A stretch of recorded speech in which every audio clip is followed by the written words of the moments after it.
Bonjour tout le monde, c'est Selma, je suis ravie de vous retrouver aujourd'hui pour ce nouveau tuto mini-album.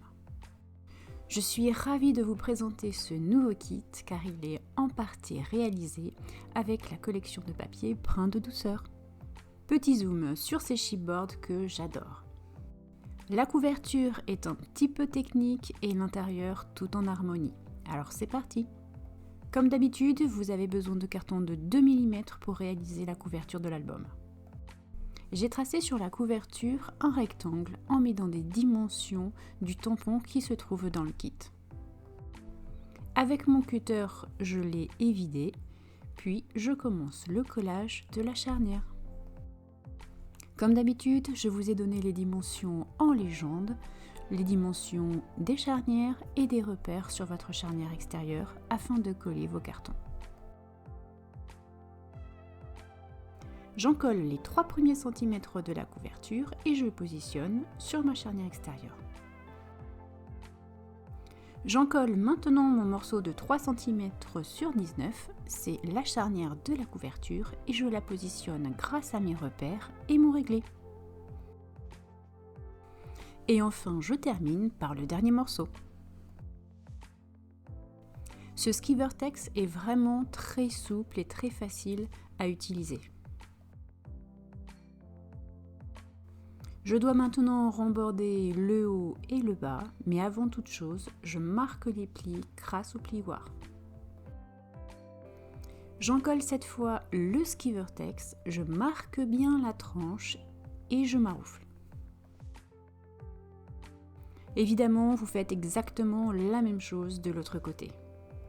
La charnière extérieure étant collée, maintenant je passe à la charnière intérieure.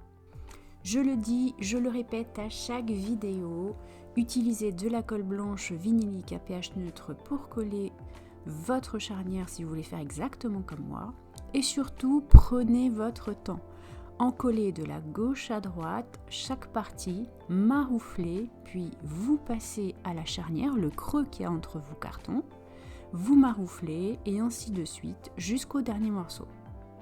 J'insiste vraiment sur cette étape où il faut prendre son temps car c'est l'assurance d'un mini-album qui s'ouvre et qui se ferme parfaitement.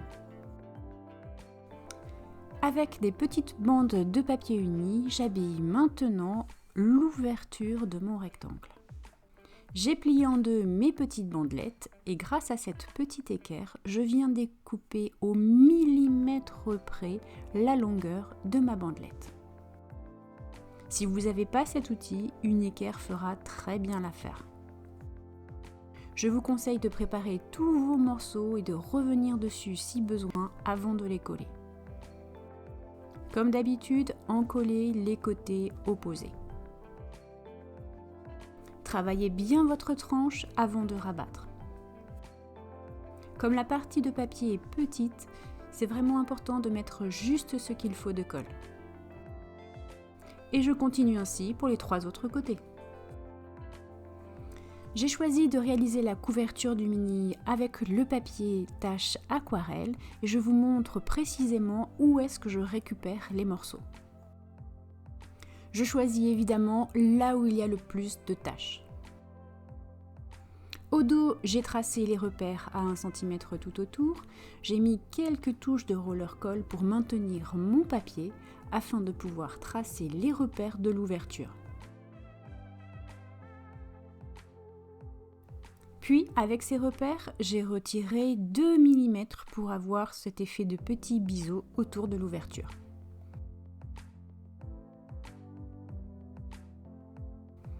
Évidemment, je l'ai découpé au cutter et maintenant j'en colle.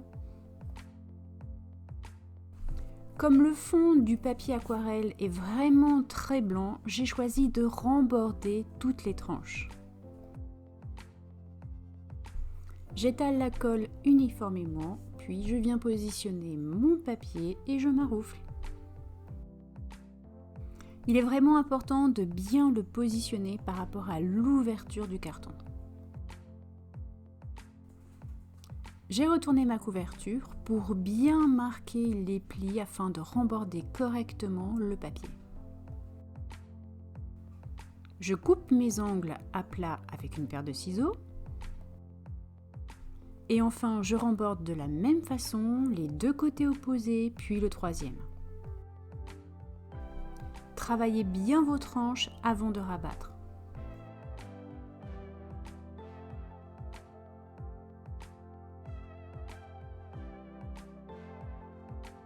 Une fois que vous avez rembordé vos deux côtés opposés, si vous voyez comme un espèce de petit bec, il vaut mieux le couper tout de suite avant de rabattre le dernier morceau.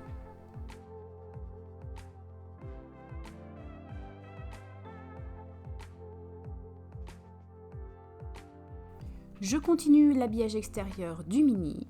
Alors comme d'habitude, j'en colle mon carton, je positionne mon papier en visant au mieux la tache d'aquarelle que j'affectionne, je maroufle bien et je découpe tout autour à 1 cm.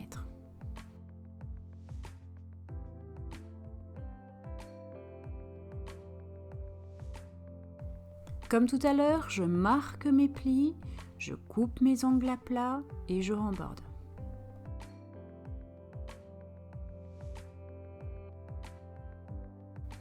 Je commence par les deux côtés opposés, j'en colle, je travaille bien la tranche, puis je rabats. Je fais exactement la même chose de l'autre côté.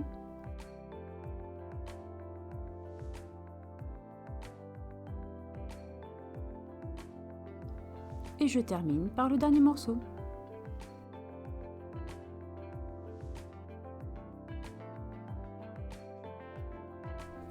Dans la couverture, à la jonction du ski vortex et du papier, j'ai réalisé un léger repère à 1 cm du haut et du bas et je viens faire passer la chenille. J'avais envie de changer du ruban et j'avoue que la texture toute douce de cette chenille m'a beaucoup plu.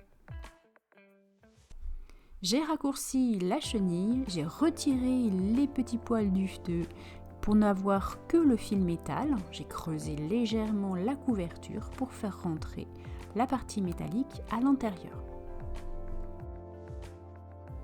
J'ai découpé dans le papier numéro 1 brin de douceur 2 morceaux pour réaliser l'habillage intérieur de cet album en notant simplement 2 mm aux dimensions de mon carton. La première partie est quasiment collée, je vais passer maintenant à la deuxième. Alors je mets généreusement de la colle là où il y a mes petits fils métal, en passant même un petit peu dessous pour que ça tienne bien. J'étale correctement et je viens positionner mon papier par-dessus. Avec cette étape, en fait, vous bouchez votre fenêtre pour réaliser un petit creux qui va accueillir la décoration de l'album. Je laisse sécher patiemment tout ça et je passe au scrap. J'ai découpé dans du papier basil 4 pages de 24 x 18 cm que j'ai simplement plié en deux. Vous voyez une seule page à l'écran, mais effectivement, il faut le faire sur les 4 pages. J'ai eu un gros coup de cœur sur ce pochoir et j'ai décidé de réaliser mon fond de page avec cette encre. Les deux d'ailleurs seront disponibles en boutique. Alors j'utilise un petit tampon éponge car mon encre est vraiment toute neuve et que j'ai envie de réaliser un fond tout doux avec quelques petites nuances un peu plus affirmées mais à des endroits bien choisis sur le pochoir. J'avais envie de rappeler un peu l'esprit feuille et automne en marquant bien les lignes du pochoir. Je refais un léger petit passage un peu partout et c'est terminé. J'aime beaucoup le résultat. Vraiment, je trouve ça très sympa, c'est subtil et en même temps, on voit bien l'effet de matière. Pour gagner un petit peu de temps, j'ai déjà réalisé quelques tamponnages et là je continue, cette fois avec de la Versafine grise. Dans l'album, j'utilise le même tampon dans tous les fonds pour créer une espèce d'harmonie, un fil conducteur et évidemment vous l'avez dans le kit. Je réalise maintenant ma mise en page et je vais peut-être rajouter les chipboards champignons mais je ne suis pas tout à fait sûre. Dans ce kit, vous avez une petite pochette craft dorée, idéale pour faire des cachettes à photos. Je commence par redécouper un petit peu le bord afin que tout soit bien droit. Puis je prends ma mesure à 10 cm et demi et je coupe. Évidemment, l'effet pochette n'est plus là, mais avec un morceau de double face, je la reconstitue. Et l'autre partie sera utilisée exactement de la même façon.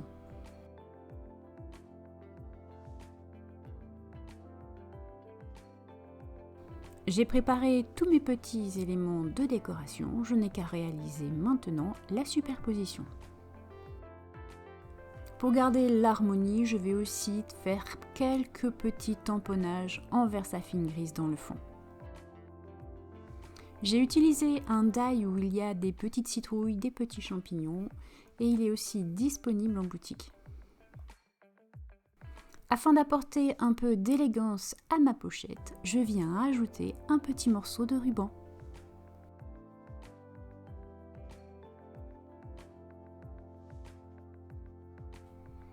Dans cette nouvelle page, je fais la part belle aux étiquettes brun de douceur. Alors je prends le temps de vous les montrer un peu plus précisément.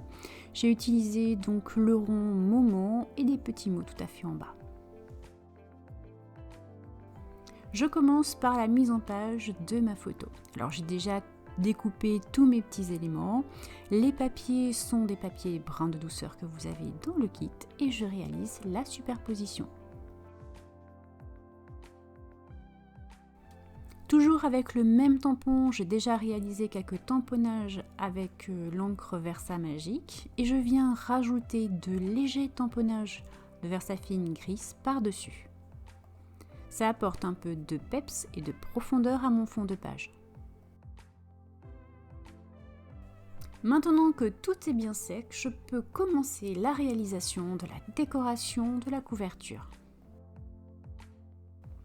J'ai réalisé une superposition d'étiquettes, fait passer les mini-perles dans le petit film métal et créé ainsi ma composition.